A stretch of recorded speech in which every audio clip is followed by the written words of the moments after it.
Shalom una vez más, reunidos acá hablando de la parasha con Shmuel Konovich, Shalom Shmuel. Shalom. Semana pasada yo intenté hacer 10 minutos en nuestra conversa, pero llegamos en 20. ¿Quién sabe? Esta vez conseguimos hacerlo en 10 minutos. Me haces acordar el Gabay de mi Betacneset, el Gabay de mi Shon Shabbat, hablo delante de toda la congregación, hablo ahí en hebreo, ¿no? Pero ahí lo más importante es que sea muy cortito. Entonces, si una semana alguien... Si el Hazán de la mañana cantó mucho, entonces yo tengo que decir el Dvar Torah más corto. O sea, lo que uno se extiende, el otro tiene que pagar, ¿no? Esta semana tenemos que encurtar por la semana pasada. Sí, por la semana pasada. A veces también la semana pasada. Entonces hay que pagar esta semana. Por el minuto que hablamos ahora no lo cuento. No lo contamos. Así está escrito en la parashá, en el capítulo 12, versículo 13, versículo 2. Está escrito así: se levantar de dentro de ustedes un profeta o un soñador, Venatan eleja otro mofet, y va a entregar a usted un señal, una señal, una prueba. Una prueba, mofet, que es más que una prueba, es un milagro. Milagro se dice. Un milagro. Uvaot va mofet ayer de ver eleja. Y llegó, el milagro se pasó. Se cumplió, dice. Pero sí, no debe ser un milagro verdadero, no milagro. Por ejemplo, si yo voy a decir que mañana va a tener 35 grados en Jerusalén, no me creo que es un milagro, ¿no? Porque pero que la gente que no tenga miedo, no pasa demasiado eso. O sea, algo que está claro no es un milagro. Pero si alguien dice que mañana, por ejemplo, va a nevar en Jerusalén. Eso me parece un milagro, en la situación que estamos acá en Jerusalén ahora. Y llegó el milagro, nevó en Jerusalén, se pasó el milagro.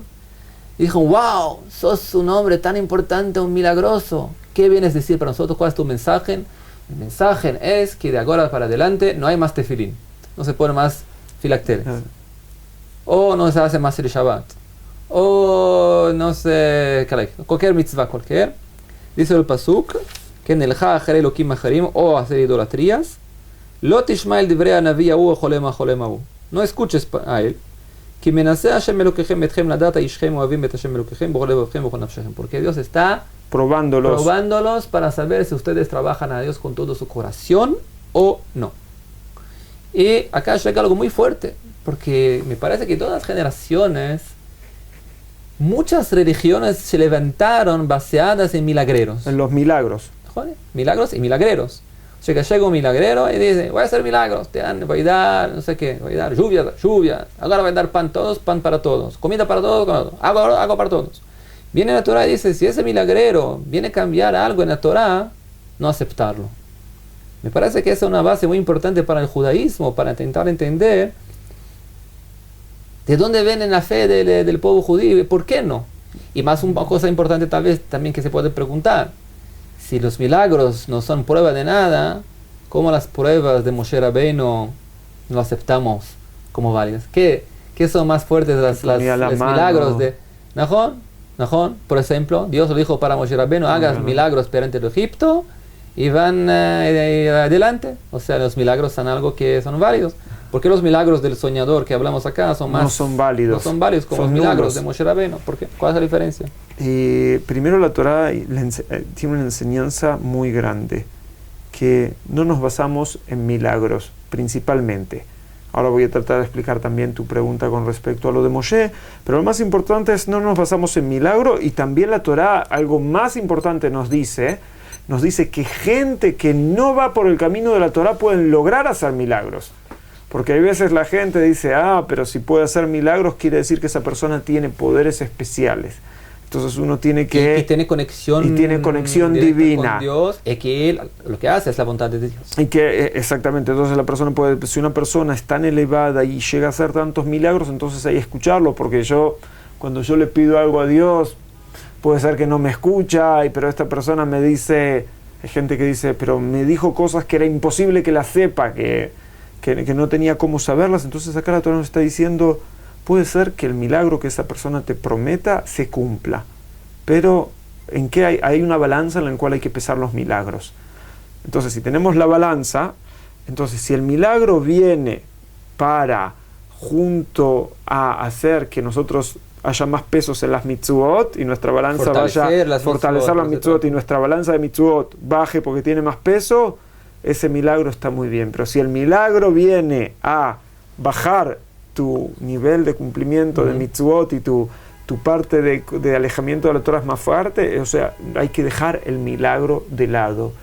Y eso también tiene que enseñarle a la gente a ser crítica, a no recibir, el rabino o el profeta me dijo. Los profetas eran profetas en nombre de Dios, no eran profetas en nombre de cualquier cosa. Entonces acá la Torah ya me está advirtiendo, cualquier persona que venga a hablar en nombre de Dios, y por más que haga milagros, del momento que dice algo que quiere alejarte de las mitzvot, hay que dejar a esa persona y a ese profeta o ese milagrero, o incluso si es un rabino, hay que dejarlo de lado.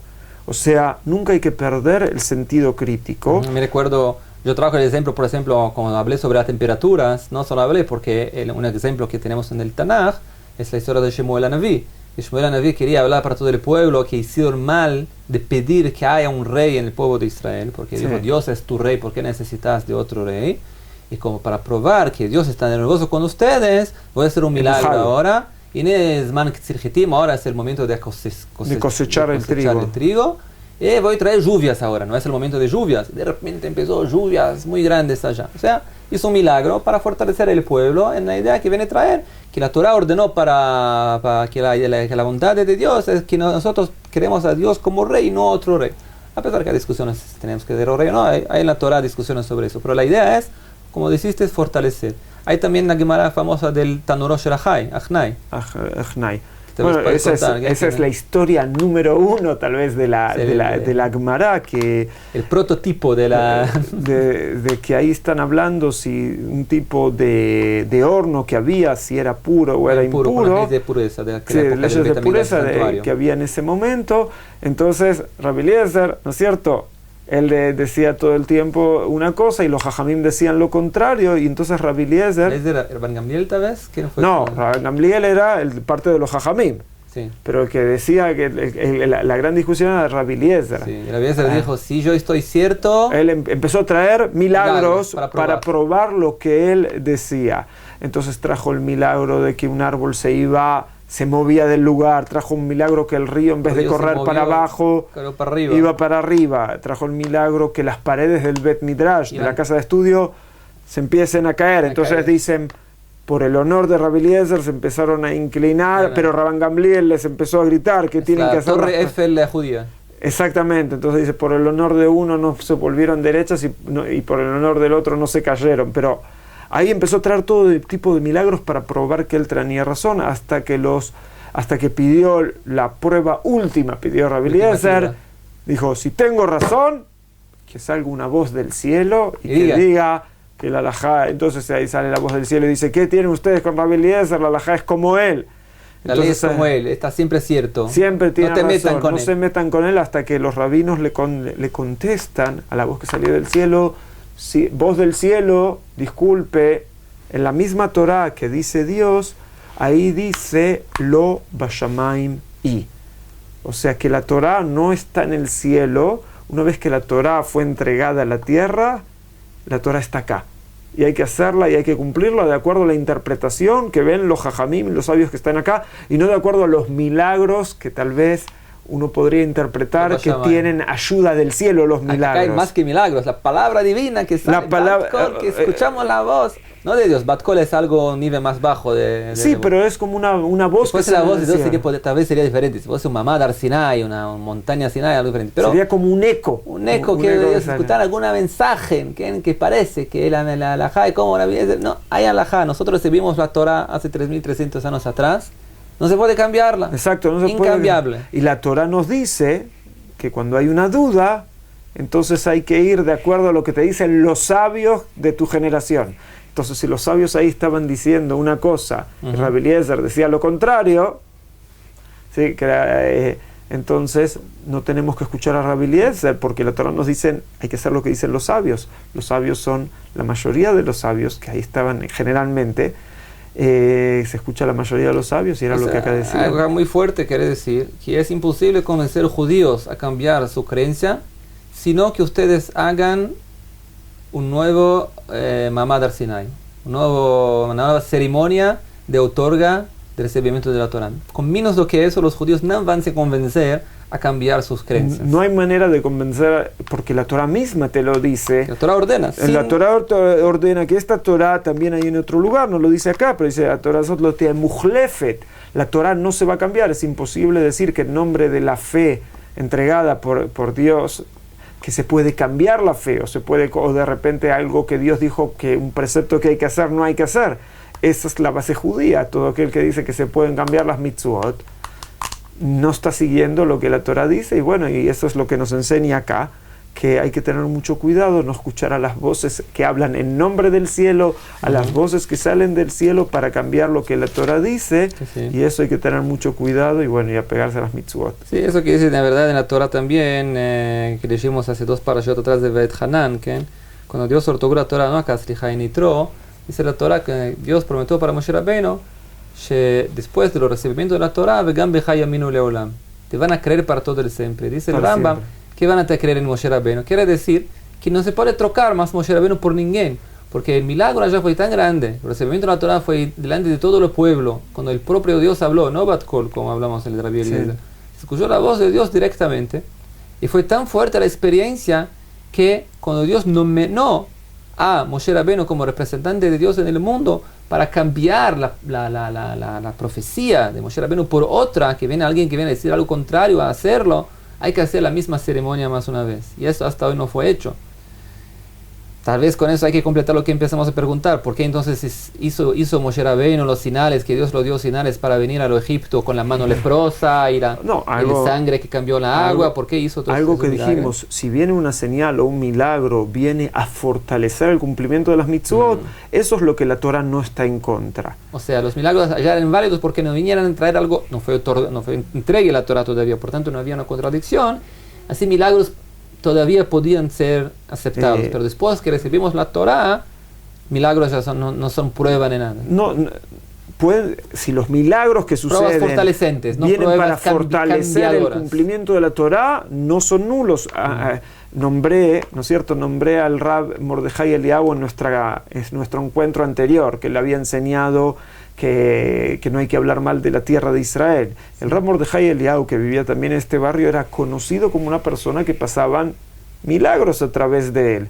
Los milagros no son nulos siempre y cuando tengan como objetivo fortalecer la Torah. Aunque hay pero no hay que basarse en ellos, porque a veces es muy peligroso y a la gente le cuesta mucho distinguir cuando esto viene para servir a Dios o a veces cuando esto nos aparta. Y bueno, tenemos que tratar de ir por la Torah, no por los milagros, pero si no podemos creer sin ver milagros, es mejor a través de un milagro que no cumplir la Torah. Sí. Entonces, se puede acrecentar lo que Rambam dice también, que los milagros que Dios lo hizo para Moshe Rabbeinu, los señales que los mostró a Dios, a Moshe Rabbeinu para que venga al Egipto, fueron señales temporarios, como quien diciendo que sea una pequeña creencia hasta lo milagro ultimativo que va a ser la entrega y la otorga de la Torah en el monte Sinai, como quien diciendo, al final de las cuentas, Dios diciendo, yo sé que milagros no pueden fijar un pueblo, fijar una creencia al final de las cuentas. Pero cálmate, primero paso vas allá a sacarlos del Egipto. Yo sé, al final de las cuentas, la salida va a ser en el camino de los montes Sinai. Y allá, yo voy a hacer mi promesa para con usted, como vimos en la parashá de Yitro. Después de la otorga de la Torah, te prometo, va a haber una creencia directa para con usted. Ningún profeta puede cambiar esta creencia del pueblo de Israel. Ojalá que podamos ver milagros para el bien solos, no solo para milagreros falsos, que tenemos muchos milagreros verdaderos, que la profecía se pueda volver al pueblo de Israel como existía tanto antiguamente también, y podamos vivir en paz con todos, estudiando la Torah, solo con la verdad y la Torah verdadera del pueblo de Israel. Shalom, shalom, Shabbat shalom. Shabbat shalom.